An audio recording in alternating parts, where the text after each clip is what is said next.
My coverage of Computex 2023 is brought to you by Cooler Master, Gigabyte, G-Skill, and Thermaltake.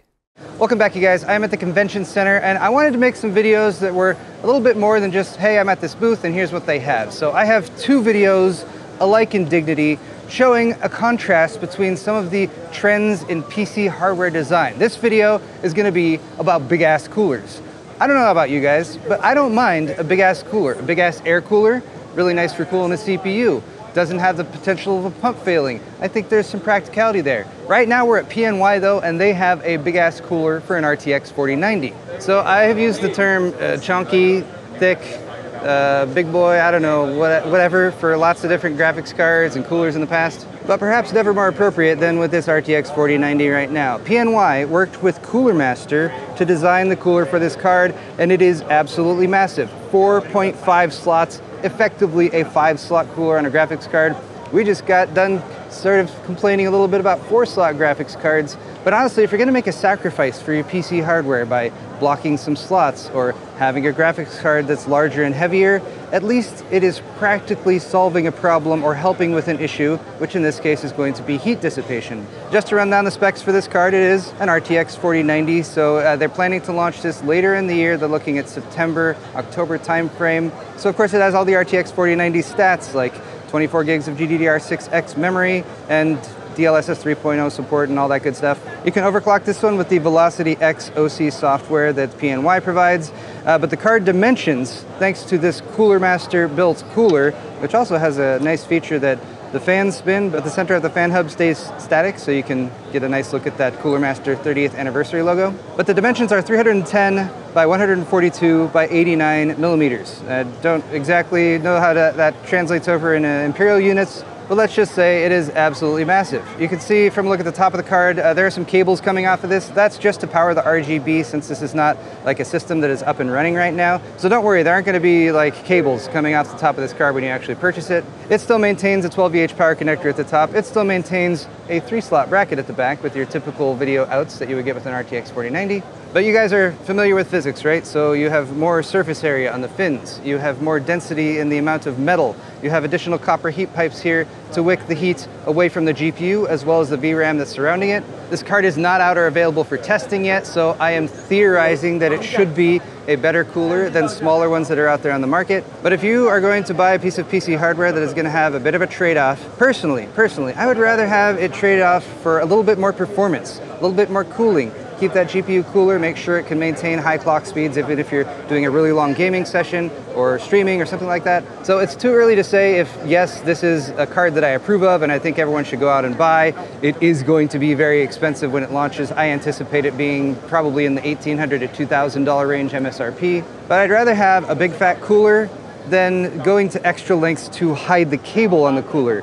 I don't mind the cable on the cooler. That's going to be my other video. Check out that one too if it's up already, because that's the thing I'm going to be a little bit more negative about. Here, although again, they are making some sacrifices with the size and the weight, I do think it is a more practical way to get more performance out of a graphics card versus just trying to hide the cables or something like that. Incidentally, while I'm here, they also have an RTX 4070 right here, and you may or may not be interested in the RTX 4070, but PNY noted that this is the first official NVIDIA-approved blower design version of the RTX 4070.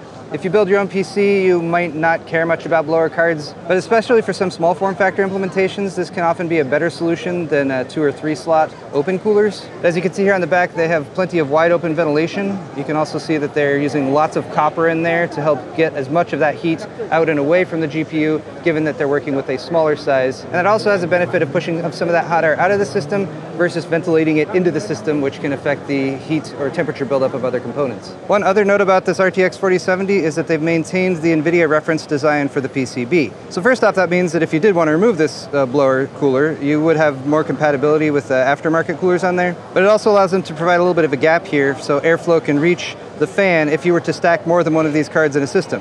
Why would you do that with a 4070? A little bit more practical for workstation style use, but again, just a nice little note for this card. Good job, PNY. Stop 2 on my tour of big-ass coolers at Computex is Noctua. And you guys are probably familiar with Noctua. I just wanted to say, I just got a rundown of some of their new products here, and one of the things I really appreciate about Noctua is they do not bullshit. They tell you exactly what's going on with the production process of their products, and they're not going to launch something until it's ready. Aren't you guys tired of things that get released to the market like video games because there's some investors or there's some big company or CEO who's like, no, it's got to launch on this specific date, and then the product comes out and it's like, oh, it needs to be patched right away or it just sucks? Noctua doesn't do that. So the big ass cooler that we're talking about today is the NH-D15 Gen 2.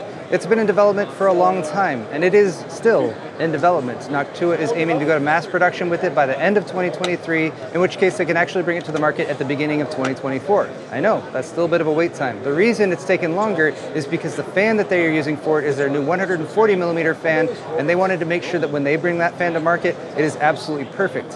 For that reason, they do long-term testing with their final designs for fans. In fact, it's a 4-month process that they went through with that fan, and they found it didn't live up to their standards. You have to remember that these fans might go into a variety of different systems. They might be used in a variety of different temperature ranges. The fans need to be able to spin at a variety of different speeds, and they're going for the most minimal tolerance between the edge of the impeller or the fan blades and the housing around the fan. So any shift or variance there means they might be looking at a long-term failure in the fan. And even if it was a very small number of use cases that led to that, that's not okay with Noctua. They want to make sure it's absolutely perfect when it comes to market. So you guys might be familiar with the NF-A12, which is the 120mm version of the fan that they launched several years back now.